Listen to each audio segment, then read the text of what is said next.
welcome to Auto Shenanigans. How the devil are you? Have you had a good week? My name is John and thank you very much for joining me for another exciting episode of Secrets of the Motorway.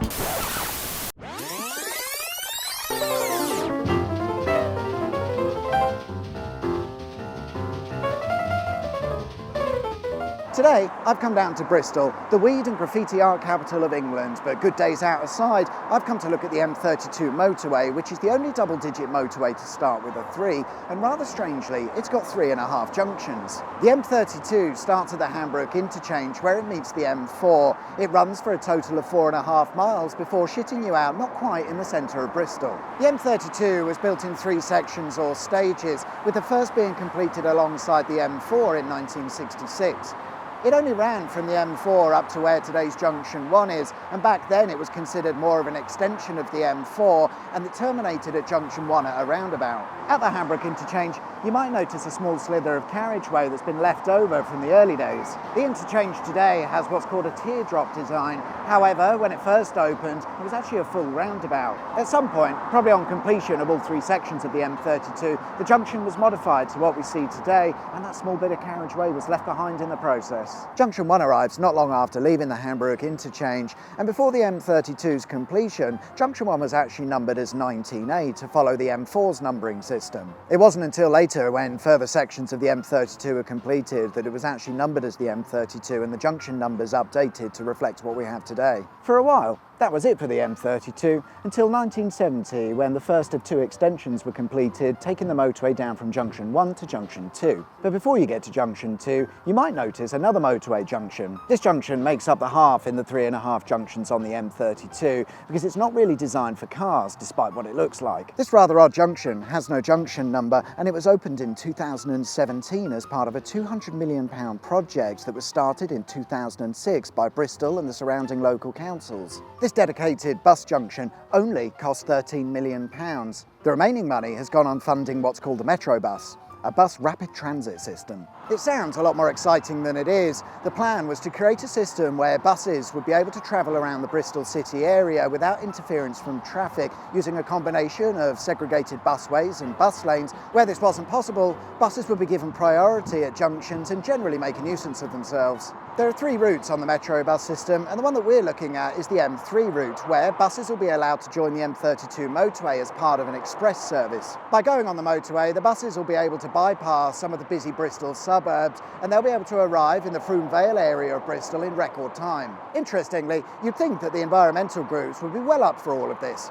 It turns out that's not the case. The whole project was met with opposition on the basis that building the new motorway junction here would lead to the destruction of 12 small holdings and losses of Grade 1 soil. Please God, not the soil! Take anything but my precious Grade 1 soil! Fuck off. Anyway, that was all ignored and they cracked on with it. Funny story, the local council have set up a system where any cars caught using the junction would be sent a lovely fine in the post via their ANPR cameras. A scheme that has earned them £1,860 a day. The issue was that if you did accidentally use the junction, you'd have no other option but to turn round at the mini roundabout that's at the end of the slip roads. However, this roundabout at the time was part of the bus lane, not the motorway, so stick an ANPR camera on it and boom, you get a fine for using it, even though you're only on the tiniest section of bus lane.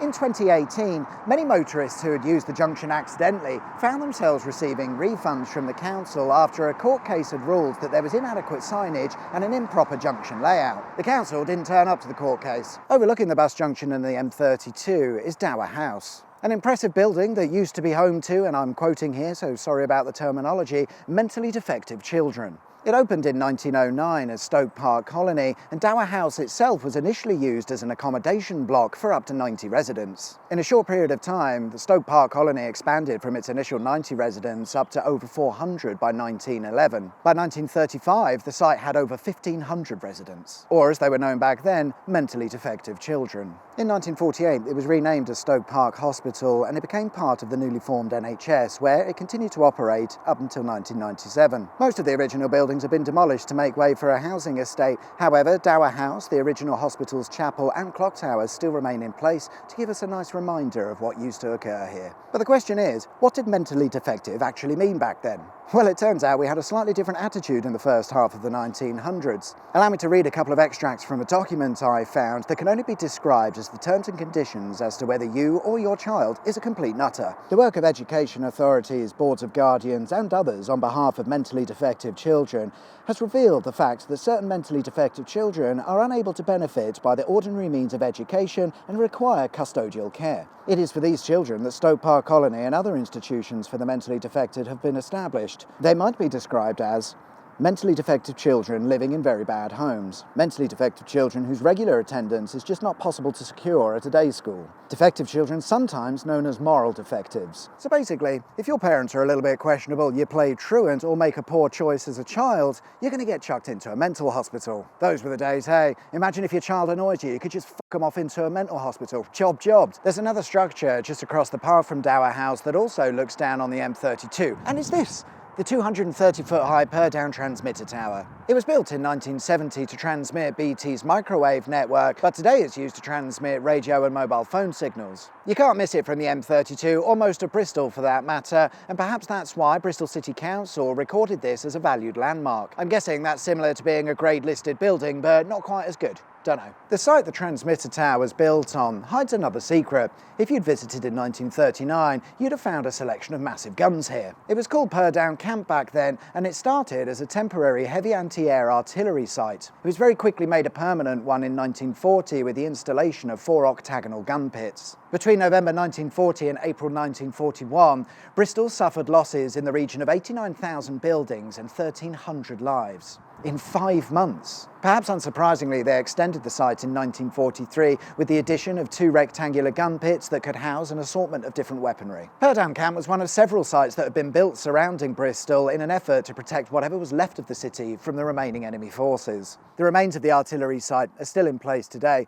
Of course, it's now fallen silent. But once upon a time, you'd have been deafened by the sound of 40mm incendiary shells intercepting German flares and echoing across the valley below. From Purdown, you can see Junction 2 of the M32, and if you're driving towards Bristol, it's around here that you start to notice the buildings getting larger on either side, and it becomes quite evident that you're entering the city and built-up areas. Indeed, Junction 2 seems to be a little bit tight for space, but it's all here, present and correct. For a while, this was the end of the M32, because the third section that ran from here down to Junction 3 came later in 1975. The third section was delayed because the local councils were too busy arguing amongst themselves about the finer details. During the early 70s, perhaps unsurprisingly, residents were a little bit annoyed to hear that their houses were going to be purchased and then bulldozed for a small stretch of motorway. There were some lucky residents, though, who managed to keep their homes in the end. Take Reading Road, for example. All of their houses were destroyed to make way for the motorway, but I bet the residents next door on Napier Road were absolutely over the moon to hear that their houses were going to escape demolition.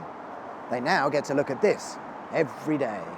Another thing that was demolished was the 13-arch Stapleton Railway Viaduct. A fantastic looking structure, but it was in the way, so it had to go.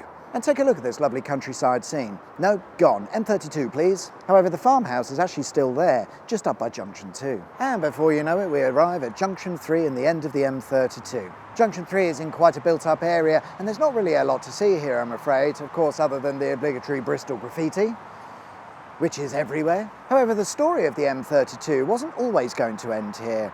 At one point, it was going to continue on. Back in the 1960s, they were planning to build what they'd referred to as the inner and outer ring roads in Bristol. It's a little bit similar to the Ringways project in London, but on a much smaller scale. The outer ring road would have connected up here with the M32 at Junction 3. And had the inner ring road been completed, the M32 would continue along and meet up with this new ring road. And this also explains the odd road layout to be found where the A4032 and the A4044 meet. Originally, the intention was that there'd be a motorway joining there. So what happened to these elaborate ideas? Well, it took absolutely ages for the local council and road planners to get it all together, and by the time they did, it was the 70s, and the oil crisis followed shortly after. The government effectively pulled all of the funding that was allocated for any road building projects, and ultimately it was all cancelled. And finally, since it was on the way home and a short distance from the M32 Junction 2, I thought I'd stop in and look at what's called the Moon Temple. The Moon Temple is an independently organised, self-funded piece of public art that's painted on an old derelict building. In this case, it's an old trackside building that sits next to the Royett Hill Viaduct. Like the Stapleton Viaduct we saw earlier, Royett Hill sits on the Clifton Extension Railway, but unlike the Stapleton Viaduct, Royett Hill has managed to escape demolition, but only just. In the 1990s, proposals were put forward to redevelop the land in the area, and with that would have come the demolition of the viaduct. But it was saved because the local council stepped in, purchased the land, and then turned it into a nature reserve, which you can still visit today. And perhaps predictably, it's teeing me up nicely for a classic viaduct outro shot. Let's go. And there we are, guys. That's all we've got time for this week. I hope you liked the video. If you did, of course, there's a button specifically for that. Be sure to subscribe for more thrilling tales from the motorway. And of course, enjoy the rest of your week, whatever it is you get up to. My name's John. You've been watching Auto Shenanigans, and I'll see you next time for another exciting episode of Secrets of the Motorway. Till then, take care. Bye-bye.